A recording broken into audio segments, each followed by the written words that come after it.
Hey, good morning. Yes, it is. It's Thursday, April 25th. Got our coffee. We're ready to go, right? So, I thought today we'd kind of go into, you know, doing estimates and kind of a breakdown of how I approach it, how I think it works for me. Now, for each of you, it may work a little bit differently. And at the end of the video, if you have a different way of doing it, please post it because it might be better than mine. You never know, right? But stay tuned and we'll go into that more in depth. All right.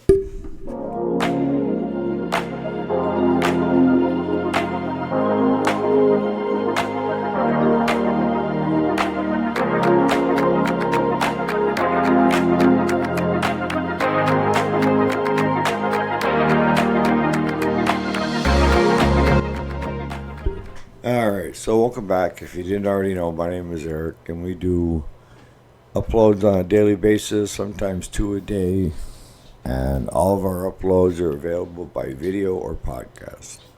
So it's there for your entertaining value and hopefully educational value if you're trying to learn how to do things somewhat the right way. I call this channel Keeping It Real because we do. It's not all fluff.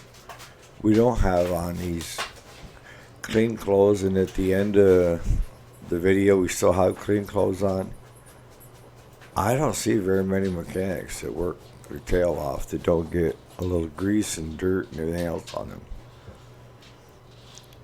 But today we're going to talk about estimates.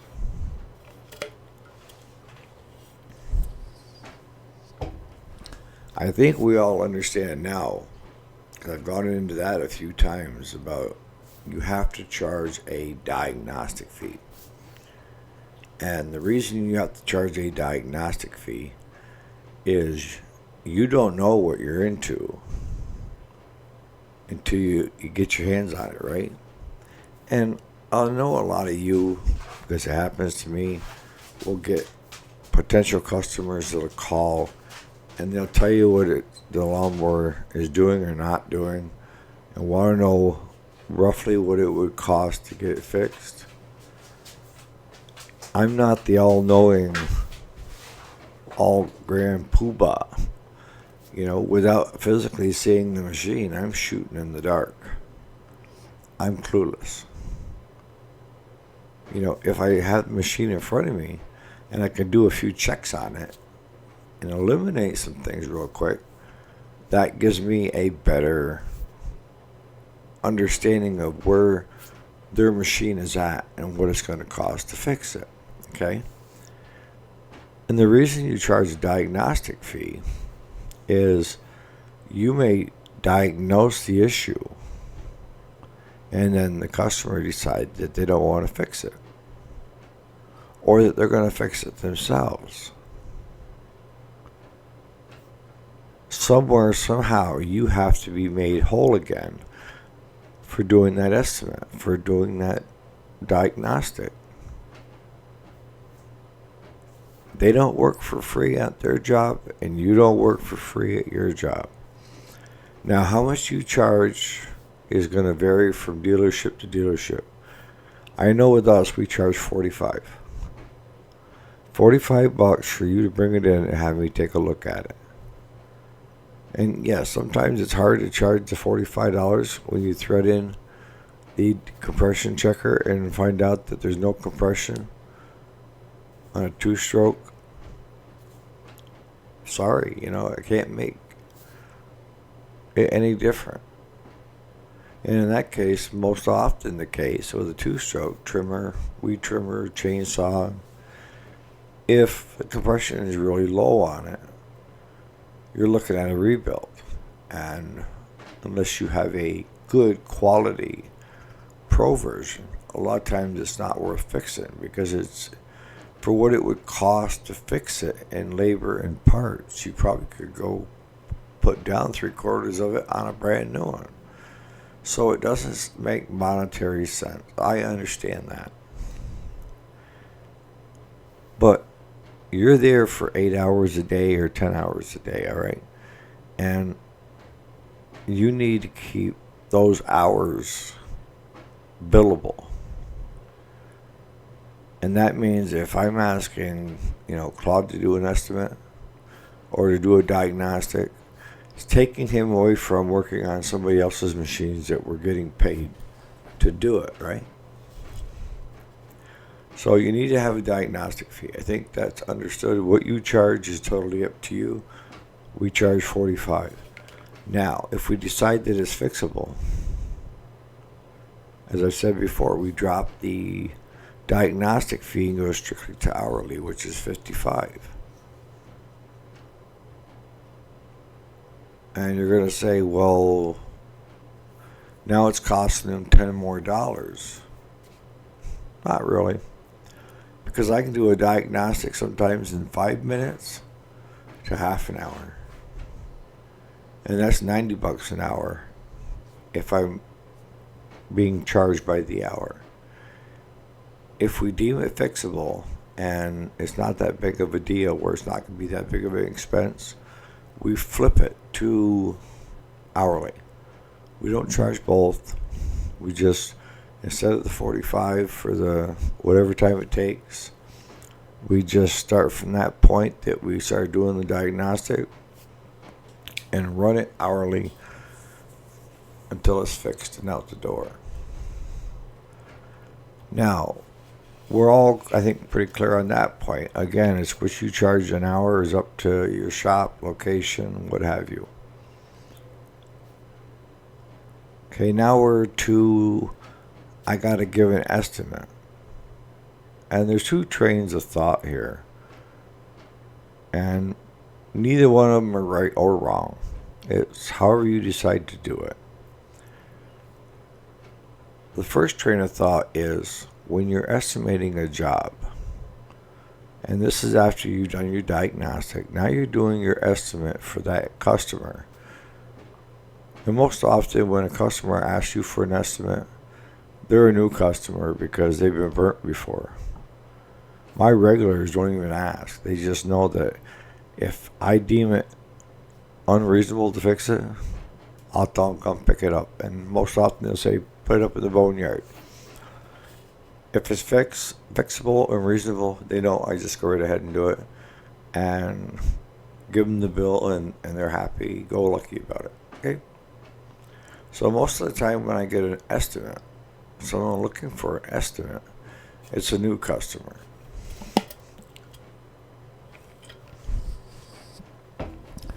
Now, the two trains of thought are, first one is overestimate what it's going to cost to fix it. And the idea is if you overestimate it and it comes in under budget, the customer is going to be tickled to death, right? That's if the customer takes you up on your offer of doing the estimate. And why do I say if? I'm saying that they may have a number in mind in their head they can afford. And if you just did over to make them happy, you might have moved that number higher than what they could afford. Whereas the second approach is, this is what we're looking at, here or there, unless we hit something major. And that number, that's the number I like to use. And that number is going to be closer to what their budget is. So if it's close to their budget, a lot of times they'll say, go ahead. Now, I do this with every new customer. My old customers already know it. But I do this with all my new customers. I tell them, look, if we come into something that's unforeseen, and it's going to cost more, I will call you before we do anything. And what I'm doing is I'm conditioning that new customer to be like my old customers, right? And that is, if I feel it's reasonable to fix, then I just go ahead and fix it. I'm on my customer side too. I understand finances of, living paycheck to paycheck, if that's what you want to call it. But I understand, a budget too. And sometimes, with going back to what I had said, is that if you show your customer a couple times that you are in their court, then they're going to drop the idea of the estimates and just go with you, okay? And they'll just say, whatever you think is best, Eric, just let me know either way. And on some customers, creative financing, varies from customer to customer to customer. Some customers, I'll take 2 or 3 payments, whereas the other ones, they just pay it and off on their way. But I also offer in the estimate, do you want to go new or used? Because if I have something used that I can swap, are you interested? It's going to save you some money, but you're getting a used and not a new. So with the used, there's just my warranty of saying it's good. I don't like to reuse electrical parts, but when it comes to tires and rims, steering components, front steering, hydrostatic transmissions, a lot of those things I can drop out of an old machine and put it in their machine cheaper than I can rebuild. And way, way cheaper than a new hydrostatic transmission, right? So that's the other option that I give my new customers is, do you want new or old? I already know with my regulars who wants what. Some want brand new. Doesn't matter. They want brand new. That way they know it's brand new from the beginning. It's not going to give me any problems. But if you've been in this business long enough, even the new crap will break down on occasion. The other thing that I see a lot with new customers that are asking for an estimate is a lot of them are what I call mechanic shopping. And when I say mechanic shopping, they've been to other shops, okay, and had estimates done. And one example is one shop may give an estimate of $1,200. And their labor rate is $120. All right? They're probably doing the same breakdown of hours, but their hourly rate is different. And instead of charging a markup of somewhat on the parts, they're charging list price. And by the time they get to us, and we're at $55 an hour, I don't sell my parts at list price. I mark them up enough so that it's still affordable for my customers, and we're making a few bucks. We're not getting rich. We're just making a few bucks. And I've heard this from other shop owners that are friends. They're like, Eric, unless you raise your rates, you're stealing customers from us, potential customers. And I have to laugh at them, It's,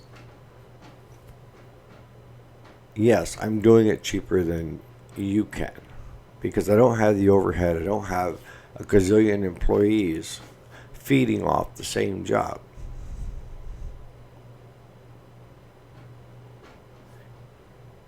And our customers are going to be different. Now, if a customer comes to me strictly on money-wise, I don't see a problem with that.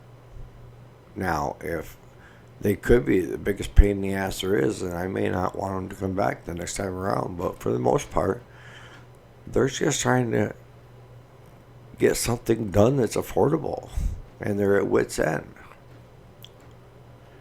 But what I explain to my buddies with their other shops are, you guys, we're all warranty shops, right? We are. I mean, the only thing I'm not a warranty shop for right now is John Deere. What else? John Deere. But here's the difference. If you've watched any of my videos or listened to them, is I will not lie for anybody. I won't. It's my reputation on the line. And I'm only as good as my word, and I'm only as good as my reputation. I'm not knocking my friends that have other warranty shops that will take borderline iffy and sometimes not a chance warranty jobs and get their 120 an hour. Excuse me. And their flat rate, and get that work. Because I've had customers come to me and want me to do warranty work on their riding lawnmower. And I take one look at it, and I know it's operator error, operator stupidity. You can't fix stupid. And I am not going to tell MTD, Cub Cadet, any of these, that they have to warranty this unit because the new owner didn't operate it properly. If you run over a metal stake, you knew it was in the yard, but you forgot about it. How is that MTD's problem, or Sears' problem, or any of these warranty companies? It's not. Because if you read through the warranty, it says defective. It has to be deemed defective from the factory. It's not operator error. And a lot of my friends will slide them across. I'm not saying anything good or bad about it. I'm just saying that, we have a different outlook. And sometimes I wonder, because they're making more than I am, but I just feel like I can't sell myself out. I have to be who I am, and that is, I want to be honest with everybody. Sometimes honesty hurts, but that's just the way it is. So I explained to them, look, I've had umpteen customers come here for warranty work, and I've told them it's not warranty, and that this is what it's going to cost to fix it, and have them go to your shop and have you run it through as warranty. And you made the money on it, and the customer, was bad-mouthing us because we didn't feel it was warranty. And while we're talking about warranty, a lot of customers think that a warranty covers everything. Belts, blades, you name it. They think if they get a warranty on their lawnmower when they buy it, that everything is covered. And it's not. It has to be a defective part. And then what I really gets under my craw is a lot of these places are selling these extended warranties, stating the same thing, that it covers everything. That if you ever have any problem, just bring it back, and if it can't be fixed, we'll replace it. And that's crap. Here's how the warranty works. You have a factory warranty on the lawnmower, okay? And a lot of times that's either 6 months, a year, 2 years, what have you, okay? And that's against a defective part or something defective on that lawnmower. Defective. If you burn a belt up on it, or you hit something hard with one of your blades and bend it, or anything on that unit is something that was a cause and effect by you, it's not covered under a factory warranty. Here's where the gray area is. When you buy an extended warranty, it doesn't cover you for everything either. And if you read the policy on your extended warranty, it's starting the same time that your factory warranty is. And they will not cover what the factory won't. You see where I'm going with this? So why are you paying for an extended warranty? Peace of mind? If you have a factory warranty of a year and a half and you buy a 2-year extended warranty, you only get another 6 months. And it has to be something defective from the factory. And they're not covering belts, blades, battery, electrical, unless it's deemed a defective part. It's not going to cover it. But a lot of shops are running it through as warranty because warranty is their bread and butter. It is. Even though it wasn't warranty. So that's the other thing is you have mechanic shoppers that are going from dealership to dealership to dealership to repair shop looking for the bargain. They're looking to find an affordable fix to versus buying new. Now, some of the electrical stuff, now we do, if we know we're starting to get close to a scrap out for scrap iron, any of the liquid cooled Kawasaki engines we keep and strip down. All the electric PTO clutches, we strip them off the unit and check them, bench check them to make sure they're working, and label them on what machine they come off from. Now, 8 to 10 years ago, you couldn't buy a PTO clutch for under $400, $390 or something like that. And then an aftermarket company came out and started selling replacements with guarantees for around 100, 120. But still, if you've got a good PTO clutch and a customer's has gone bad, you can still make $50 on it if the customer agrees to using a used part versus, a new one. But we save all the tires and rims that are in good shape. A lot of the parts that we see on decks, like the belt guides and stuff like that are in good shape, we save, and we get tags, and we label each thing that what it came off from and what it is. And that goes on our used shelf. And that's not in the shop, it's out in one of the outbuildings. So if we're working on something and the customer says, yeah, I'm willing to take used if you got it to help me save me money because I don't have it, then one of us will go out there and turn the light on, dust the stuff off, and see if there's anything there that we can help our customer with. And I include that in the estimate of this is what it costs new, this is what we can get it for used if I know I've got it on the shelf. So on that note, I hope that kind of clears up how we do it. It's, if you're running a repair shop, you have to do it the way you should do it so you can sleep at night. That's what I call it, sleep at night. Is I don't want to go to bed thinking that I put the screws to anybody. And I don't want to go to bed because I cut off my big toe and I'm losing money. It's a balance. All right, so you guys have a great Thursday, and we'll see you here bright and early tomorrow morning.